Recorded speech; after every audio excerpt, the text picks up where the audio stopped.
Wars may be fought with weapons, but they are won by men. It is the spirit of men who follow and of the man who leads that gains the victory. George S. Patton. He hath loosed the fateful lightning of his terrible swift sword.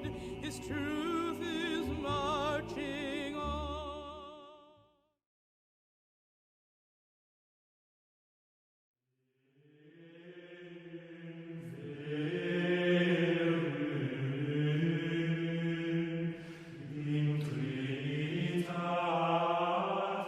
Since the dawn of human existence, war has been engraved into our culture, whether done intentionally in an effort to stay ahead of the curve, or unintentionally to deal with unavoidable aggressors, or in retaliation against oppressive regimes. This central focus on the act of war has led to great advancements in the field, whether said advancements be technology or tactics. One said great advancement in arms technology is gunpowder. Gunpowder, an explosive and powdery substance, was first discovered in China around 700 AD. However, it was not seen as a viable weapon until 904 AD when Chinese inventors would crude forged explosive devices.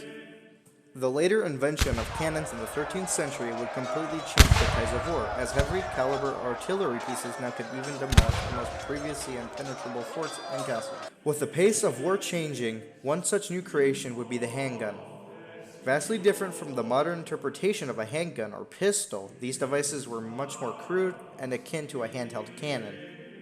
Appearing around 1360 AD, they were long cast iron tubes with a hole in the middle for a lead ball and ample space for a healthy amount of gunpowder. Another small plate was next to the chamber to ignite a charge once ready to fire. These early firearms could be given to a group of soldiers to be used effectively with no more than a day's training, as basic use of a firearm doesn't require the expertise that a swordsman or archer needs, seen as inferior troops to those who practice those skills. Though they took long to forge and took a more experienced craftsman to make, as the slightest inconsistencies could make the weapon more dangerous for the user than the target. The round at the time also was extremely underpowered. Faced with even the weakest of metals, the lead ball would flatten, rendering the weapon useless in killing most people on the battlefield. They would also be extremely unwieldy, as the iron used for these weapons would be out of crude metal for the most part, forcing smiths to use an excess of metal to form a safe muzzle to fire out of, making these weapons weigh around 40 pounds. Not to mention, aiming the weapon was nearly as possible, as it required two hands to fire. The weapon at this point was too young to be effective on the battlefield. Already seasoned weapons would outperform it in almost any circumstance. Over time, the first flintlock mechanisms would emerge in the early 15th century. This new adaptation would give the firearm the ability to use a trigger system instead of a wick or match, giving the handler much more of a grip and allowing said person to aim with much more precision than before. The matchlock mechanism would be the first in a progressing line of mechanisms to ignite the charge, all following a similar pattern of dropping sparks or embers into ignition pan. This would cause the formation of the first stratagems centered over volleys of muskets. Devastating in their own right, muskets had the ability to annihilate the enemy if properly organized. Musket balls also received massive improvements during this period, becoming more dense, allowing the rounds to penetrate most armors, rendering infantry armament almost entirely useless for the time being. The next major advancements in military technology would be that of the invention of the soft cartridge, or bare mini ball, in the early 1850s. This new round fired out of a rifle barrel, giving the round greater velocity and precision due to the spinning motion. Originally chambered for weapons such as the Springfield Model 1861, this new cartridge could deliver devastating effects. Largely considered to be one of the largest explanations for the amount of casualties during the Civil War, as the new round delivered much more energy into the target and combined with lines of troops led to mass casualties as almost every shot would land, unlike musket balls of prior years. This lesson, though, would not be learned until many years later as weapons technology such as new artillery pieces would be developed. This would still remain true till the midpoint of World War I. Other advancements such as smokeless powder gave countries short-lived advantages.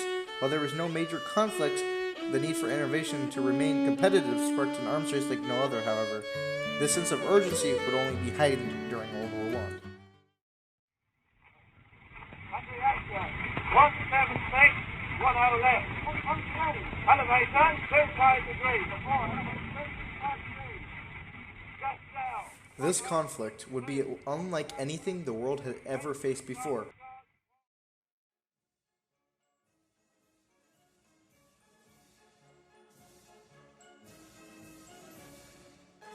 One such cause of the sheer scale of war can be attributed to the extensive treaty formed amongst world powers.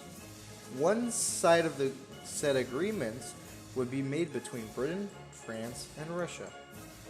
Britain had always been a prominent military and political power in the world for many years prior, and being an early bird to industrialization, they had only been made more powerful.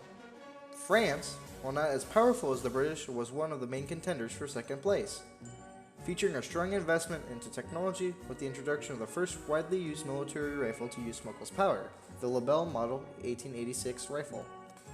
A clear advantage over black powder rifles, as the cartridge was less corrosive and didn't create a large smoke plume when fired. Finally, Russia, now entering their own industrial revolution, has an unmatched manpower advantage as well as a booming economy entering the war.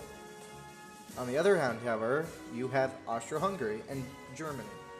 Austro-Hungary consisted of extremely experienced and brutal generals, capable of great precision and effectivity when put under favorable circumstances.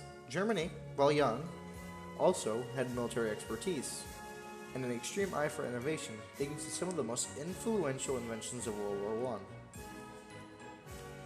With such alliances established, it would only take one small action to tilt the balance of political affairs into a negative light. This one such event would be the assassination of Archduke Franz Ferdinand of Austria-Hungary. This would lead to a spiral of events causing the Allies to sequentially follow each other into battle, leading to the official start of World War I on July 28, 1914. No one was quite ready for the scale of war.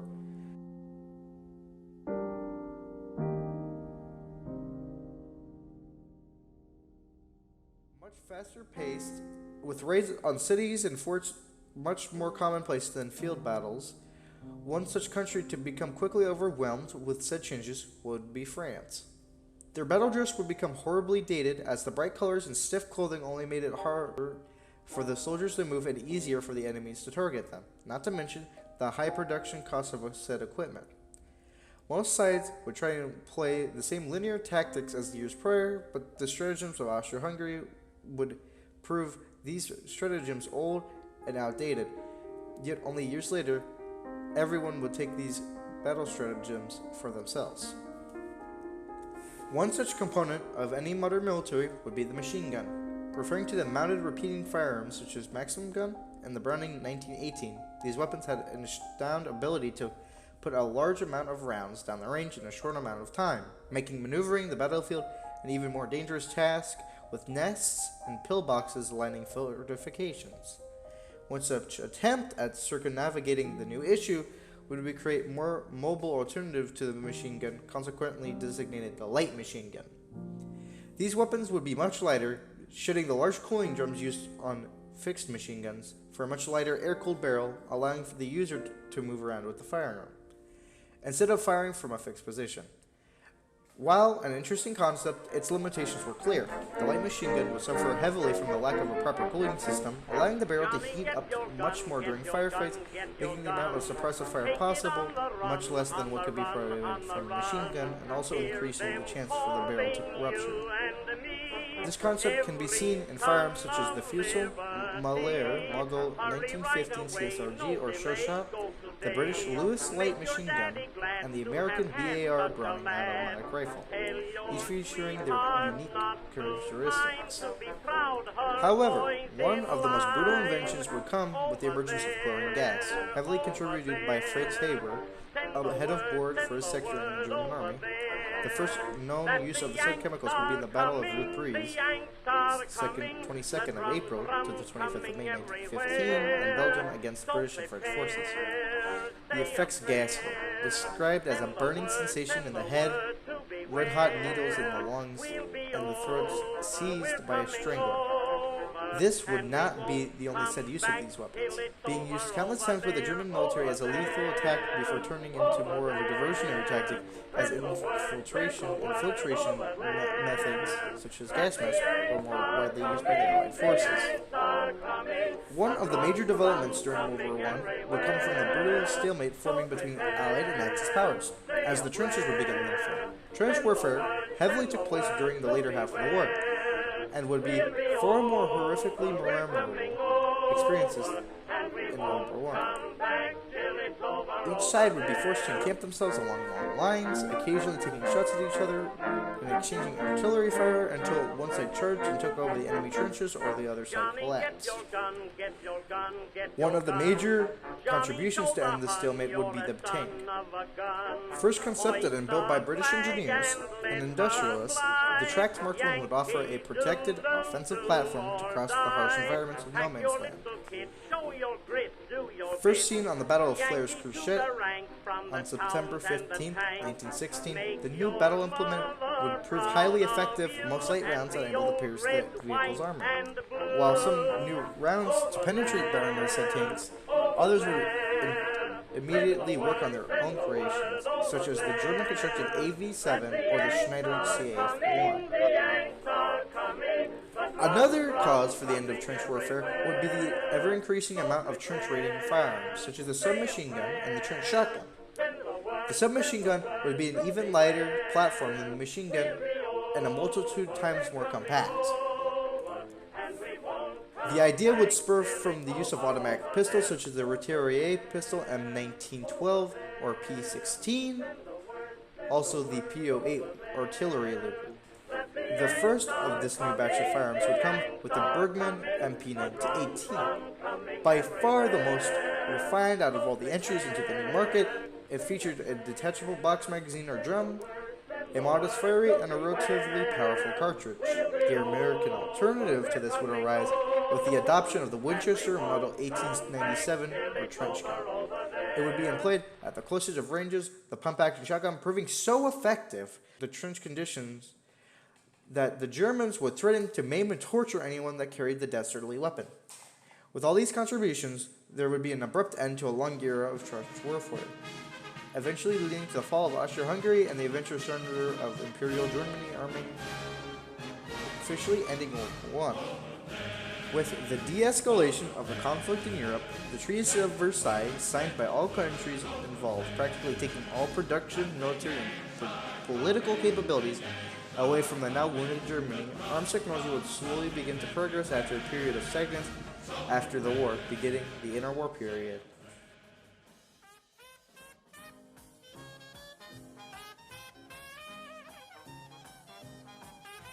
Of the many lessons learned among the nations who participated in World War I, one would be the new obvious need for tanks to form an effective military. Most countries would import tanks produced during World War I, taking models such as the British first model tank Mark I, German-constructed AV-7, or French Schneider CA-1.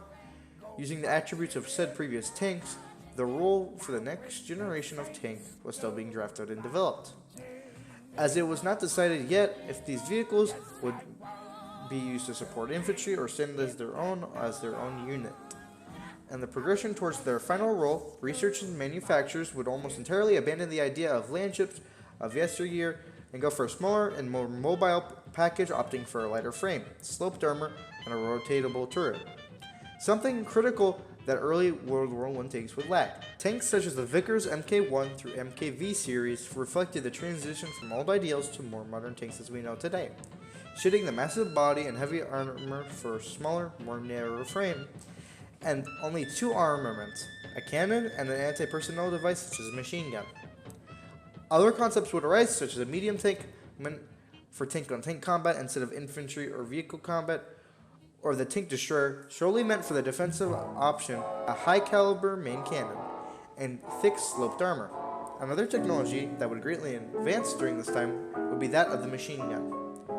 Most of the technology that would be replaced would be that of the light machine gun. The British desperately needed to change their support weapon. The Lewis gun has often overcumbered soldiers due to its weight and unusual shape and the size. The answer for the crisis would be the checkmate Bren gun, or British Bren light machine gun. This rifle greatly reduced the weight and size of the platform overall over the alternative Lewis gun, and offered a more conventional 30-round box magazine instead of the pan magazines that the Lewis would use, as well as the ability to interchange barrels. Other countries would also replace their LMGs, such as the new French machine gun, the M29 or Fusil Militaire Model 1924, or even the American 1919 Browning machine gun or M1919. Machine guns or SMGs would also come to be a major focus during the interwar period. The effectiveness of firearms such as the MP-18 and the Beretta Model 1918 was recognized by all sides of the war, so research would continue on this new weapon type. Though Germany would be excluded due to the terms signed in the Treaty of Versailles, stunting the growth of said programs, though they likely continued quietly. Too late for World War I and too early for World War II, the Thompson submachine gun would take the time and the interwar period to evolve into a better firearm. Without a military market, what the firearm was originally designed for, the Thompson would enter a civilian market, marketed to police agencies and citizens alike, though it would find its icon status through the 20s as a weapon of crime. Used by many mobsters of the time and popularized by the cinematic golden age, the Thompson submachine gun would go through many names and images. The Tommy gun, the Chicago typewriter, the chopper. All names iconic in their own right, but this model of gun, shown with the drum and foregrip, as well as fancy extremities, would not be the one fielded by U.S. operatives, but would be fitted with more battle-ready features, such as a stick magazine instead of the clunky drum, and would be given the designation M1A1 Thompson. While the British would move towards the design of the Sten gun, effective for a low cost of manufacturing, it would be a late entry as the world turned on the brink of World War II, almost entirely forged out of sheet metal and fed with a 32-round box magazine. While most countries at the time were satisfied with the performance of their bolt-action rifles, for the common infantryman, the United States would begin searching for a semi-automatic rifle. If they could find a model that could be easily produced and was reliable enough to compete with the stature of the years prior's rifles, they indicated the increased rate of fire would greatly improve the firepower advantage over the enemy. Trials would begin with the .276 Pedersen T1 and the 2.76 Garand, also known as the Garand M1924. While the M1924 Garand would prove effective, multiple revisements would be made before its adoption in 1937. Among other things, the caliber was changed to the larger 30-06, as well as restricting the magazine capacity to 8 rounds instead of 10. This would give the United States a huge advantage over all the other countries when it comes to small arms, all major active power source and bolt-action rifles that can be easily suppressed by the high-caliber Garand. With said major advancements in technology, the combat experience in World War II would greatly vary from that of World War I.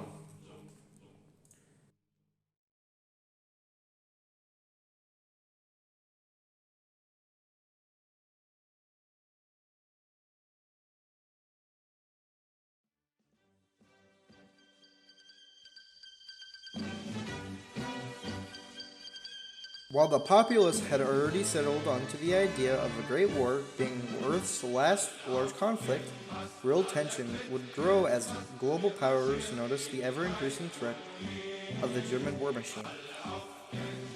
The Treaty of Versailles left the Imperial German army and country crippled and weak, the massive debts owed to the Allies leaving them in a position of weakness and poverty, as their national currency would massively inflate, making the paper more efficient as kindling for a fireplace than for open trade.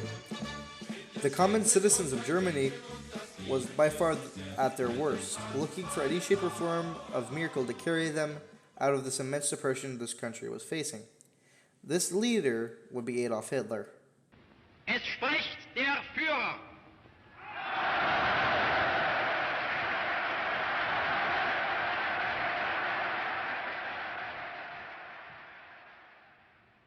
Der 6. Parteitag der Bewegung geht zu Ende. Was für Millionen Deutsche die außerhalb unserer Reihen stehen. Vielleicht nur als imposantestes Schauspiel politischer Machtentfaltung. His start would come as early as 1919 as he joined the DAP, or Germany's Worker Party, vowing to help Germany escape the large-scale economic depression they had been experiencing since World War I. It would not take long before the change in political climate in Germany would worry the surrounding states, such as Britain and France. While tensions were on the rise, Germany would begin development and a new concept for their military, meant to be the cornerstone to revolutionize their blitzkrieg or lightning war, the universal machine gun. The universal machine gun is a role for a squad automatic weapon, effective and capable of multiple roles. Whether it be wielded by infantry, vehicle, or plane, the first functional firearm to fill this role would be the MG-13. Manufactured in 1930 till the end of World War II, no more than a lighter version of the years prior Maxim machine guns, it would fire a 7.92 by 57 Kurz cartridge. While fitting the role of a universal machine gun, the German army would not adopt the firearm, while Austria and Spain, as well as the German Luftwaffe, would adopt it to decent success. The next model, the one that the German army would settle on, would be the MG-34. Firing at the 7.92 by 57 Kurz cartridge at a much higher fire rate, and when combined with the new cooling system and interchangeable barrels, would make the weapon even more efficient overall. This weapon was so quickly mounted on most infantry vehicles and tanks, but it would see a majority of its service with infantry units. Used as an extremely powerful and accurate support weapon carried by two people, the concept of the machine gun being spread out to almost every regiment of the German army. The MG-34 would only be replaced with the eventual introduction of the MG-42, which would be slightly more inaccurate for a large increased fire rate, giving the weapon its name, Hitler's buzzsaw. Though introduction of the weapon would be slow, at most vehicle mounts could not accompany its side-ejecting barrel mount, and towards the end of the war, Germany could not have the time nor the money to refit most of their majority vehicles. The German blitzkrieg capitalized on striking the enemy fast, causing mass disorganization among the enemy. To execute this, the new Panzer series of tanks would need to be agile, but most importantly would need the power to compete with modern tank-class armor. Though multiple variations, such as the Panzer I and Panzer II, came beforehand, the Panzer III would fulfill the role needed for the blitzkrieg to the fullest extent possible. With light, sloped armor and a 76mm cannon, the tank had the stopping power to defeat almost all infantry vehicles and other tanks on the battlefield while maintaining a high speed. Using a barrage of tanks, the Germans would break up the enemy lines with the help of the Luftwaffe, or Air Force, to have the infantry come in and sweep up the remaining pockets of infantry. This would prove incredibly effective during the invasion of both Poland and France, each country falling in a matter of weeks. With the domination of most of Central Europe, the Germans would have plenty of time to develop revolutionary concepts or wonder weapons. One of these most influential creations of this time would be the V-2 rocket, the first guided missile ever made. Using the late war technology from the early jet engines, the Germans would begin assembling a radio-guided missile used for strategic bombings along the remaining European theater. These creations were highly incomplete and would see a few service runs, but would lay the foundation for military rocketry in the future. The Allies, shocked, would prepare to retaliate against the growing German threat. Most of these technologies presented from the interwar period, although some new concepts would be drafted. One of the concepts would become for the United States would be the personal defense weapon, or PDW. This firearm would need to be light and small enough to be carried around within a vehicle, but have a large enough caliber to remain effective on the open battlefield. Prior to this, the M1911 service pistol would be handed out in small numbers, but remained ineffective at the ranges it needed to perform at. The firearm only related to a minuscule amount of casualties during World War II. After multiple trials, the selected weapon would be the M1A1 carbine, a semi-automatic, box-fed rifle chambered in the .30 carbine caliber. It would prove effective for last-ditch efforts against incoming enemies due to its relatively powerful cartridge for its size. Multiple variants would be made for this particular weapon, including the widely fielded paratrooper model with a collapsible stock and 30-round magazine, or the limited-run, fully automatic M2 carbine that would find even more service during the Korean War. Another country making contributions in the small arms development would be the USSR. With the introduction of the effectiveness of the M1 Garand, the semi-automatic rifle was set in stone as the future of weaponry. As many countries scrambled to cash in on the new concept, the Russians manufactured the SV-38/40. It would be the first widely fielded model for the USSR, given to select units of elite infantry. While expensive to make, the detachable box magazines and muzzle brake made the weapon effective in the European theater. But many features of the rifle caused it to malfunction in turbulent weather, including a complete failure to feed or fire as a result of frost building up on the gun in cold weather, which Russia had much of. The successor to this rifle wouldn't fix these problems, but would explore a rather untried concept, a fully automatic rifle. It would prove incredibly complex and expensive, but the AVS-36 would perform better in close range than any other rifle at the time. The automatic mode used to its fullest extent as the recoil would become uncontrollable at any other range. While production was limited in the USSR, this gave them plenty of experience to work on their next prolific project, the AK-47 or Kalashnikov Automatov. Completed slightly after World War II, although prototypes existed as early as 1945. This concept would prove especially important for the upcoming Cold War, but it wouldn't have any significance during World War II. With the fall of the German Reich and the death of Adolf Hitler, the remains of the German Empire would be split up into the hands of the Allied forces, leaving the country split as the figureheads, the United States of America and the USSR, would rapidly decline in relations as their ideological differences became more problematic. Thus, we begin the Cold War.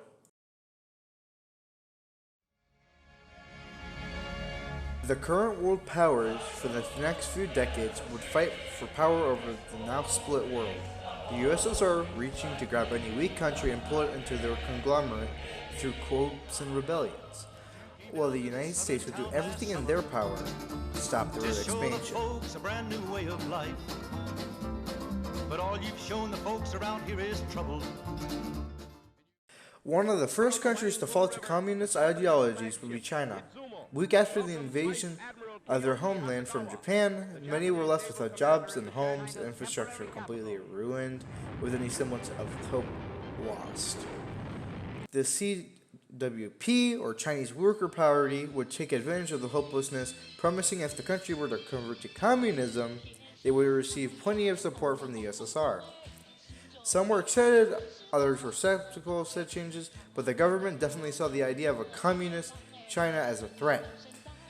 This leads to party officials being arrested as China tried to quarantine the spread of communism.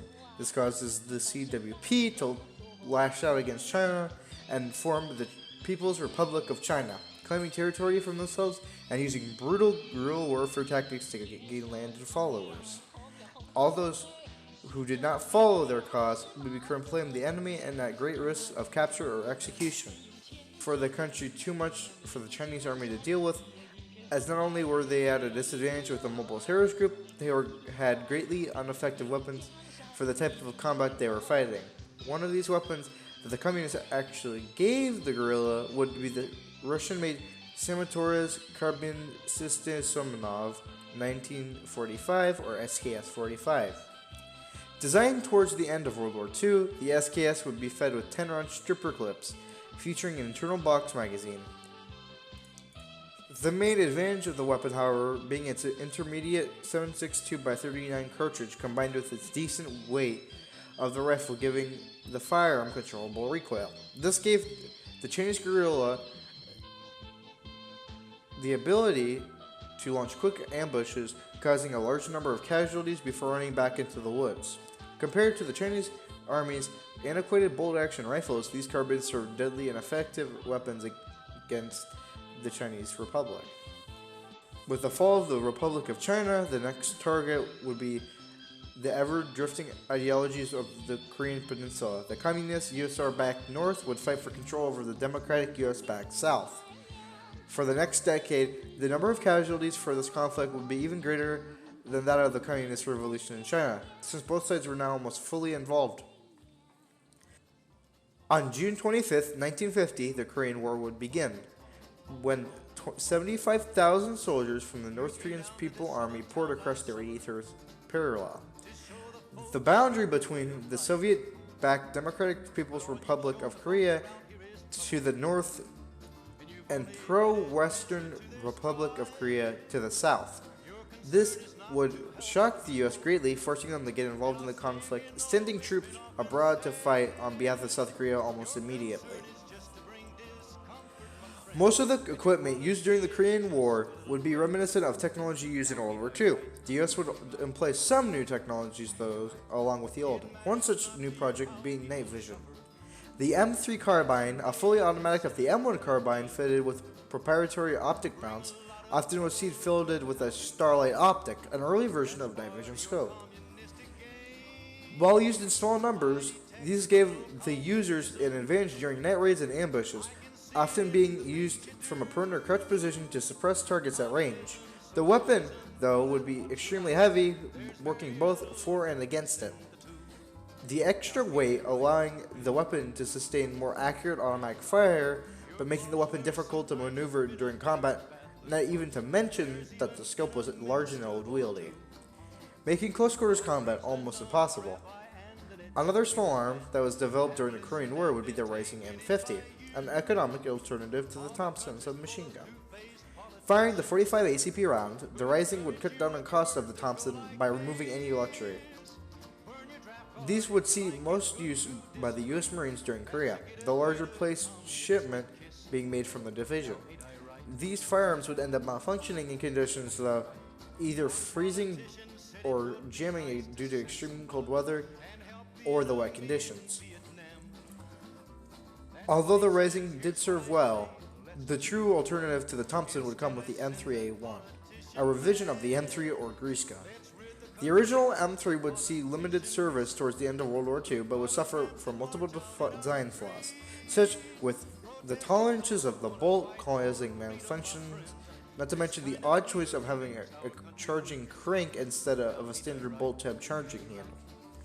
The M3A1 would offer multiple revisions to the design, giving the gun a standard charging handle as well as fixing most of the issues caused by tolerances, making it the first viable alternative to the Thompson. Its collapsible stock made it a popular choice for tankers throughout the Korean War, and its cheap price made it all the more effective for mass deployment. Although it did not see much service outside of vehicular role, as the Thompson still performed better at longer ranges, and not to mention the M2 had already seen a vast majority increase of use over the Thompson. The M3 severely lacked the length of barrel to fire or suppress anything over 25 to 50 meters. Eventually, the Korean conflict was resolved with the establishment of the DMZ, the militarized zone, between the two nations. North Korea is now its own country. With the end of the conflict, no real goal was met, and the winner could be divided both ways. But another storm was arising, and this time down south in Vietnam.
One of the main rifles used in the beginning of the Vietnam War by the United States would be an evolution of the M1 Garand, the M14.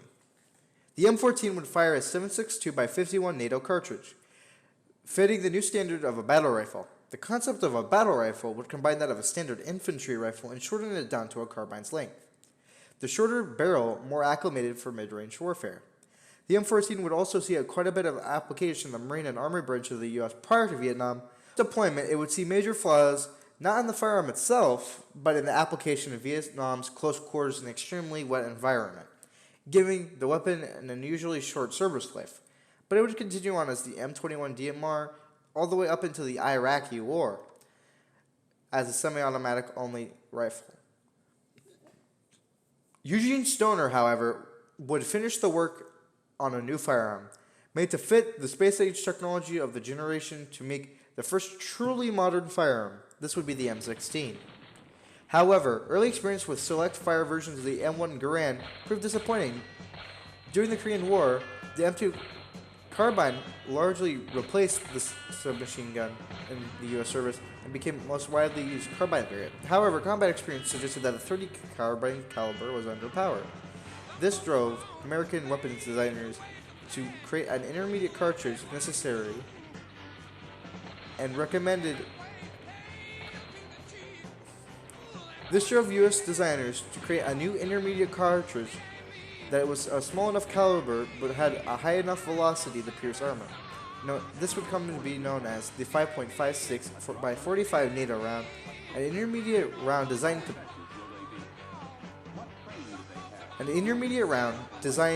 to use its high velocity to penetrate even thick plates and its ability to tumble at long ranges, delivering plenty of power to incapacitate enemies at range. Although the caliber would be developed by the mid-50s, the M16 would not see widespread adoption until the 1960s. One of the early phases of the M16 would be the AR-10. Chambered in 7.62 by 51 NATO, the same caliber as the M14, these rounds were uncontrollable in automatic fire, but the weapon did not cease. These rounds were uncontrollable in automatic fire, but the weapon did see some service in other countries than the US, due to it being yet another solid option for a battle rifle, while being relatively light and made a good option for paratroopers, adopted in countries like Belgium and Argentina.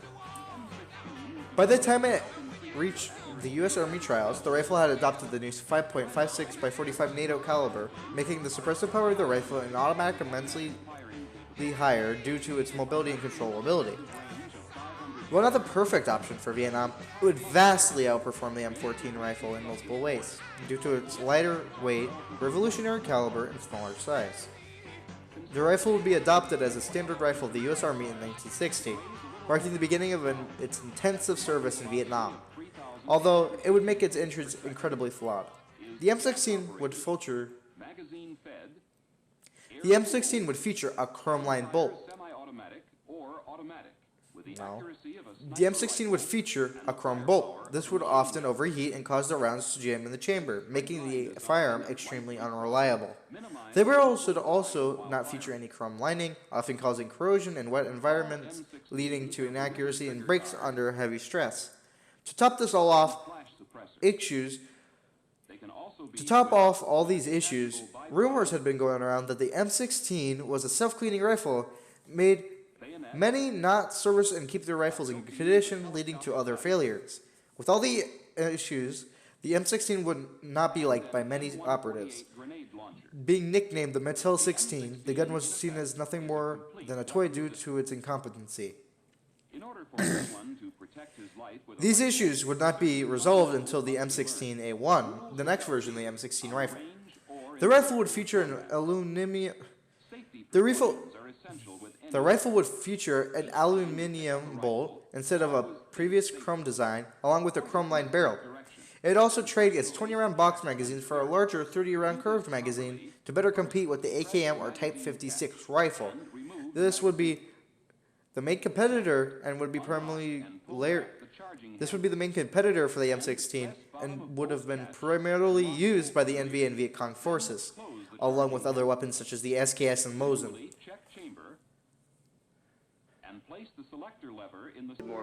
Due to the new firearms, the war became incredibly brutal, the intensity of warfare matching that of the trench wars of World War I. The war would end with the withdrawal of the United States, leaving the territory for the NVA and Viet Cong to take. While not a crushing defeat, the war came with a huge amount of casualties on both sides. This would be the last major conflict of the Cold War between the Soviet-backed armies and the intervention of the U.S. A decade later, the USSR would collapse, marking the end of the Soviet era and the end of the Cold War consequently.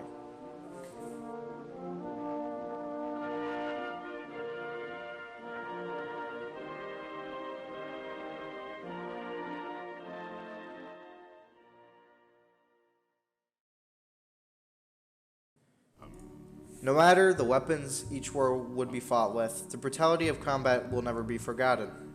For the spirit of the men that carry the technology and the tools to wage war for that which they think is right, and while said, combat remains a necessary and real objective in human culture.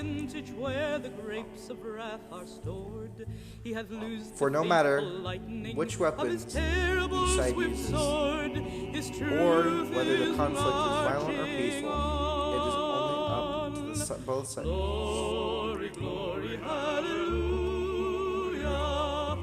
And while sad, combat remains a necessary and real human objective and culture. For no matter what weapons we will use to wage our wars, conflict, whether violent or peaceful, it is only up to both sides whether the outcome will be peaceful or violent, whether we will fight with blood or with words. That is up for the future to decide. In the evening dews and damps, I have read his righteous sentence by the dim and flaring lamps. His truth is